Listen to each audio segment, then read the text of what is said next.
বন্ধুরা, আসসালামু আলাইকুম। কেমন আছেন সবাই? আসলে আমি এখন যে কথাটা বলতে চাচ্ছি, কথাটা শোনার পরে হয়তো আপনারা ভালো নাও থাকতে পারেন। কারণ এটি একটা হাদিস, খুবই ভয়ানক একটা হাদিস। যে হাদিসটা উল্লেখ আছে বুখারী শরীফের 5590 নম্বর হাদিসে।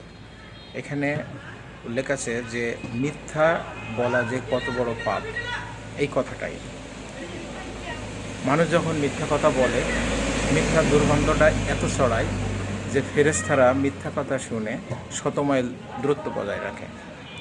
সো আপনি দেখেন, মানুষ হিসাবে কত ভুলই করি। আমাদের উচিত হবে মিথ্যাকে পরিহার করে চলা।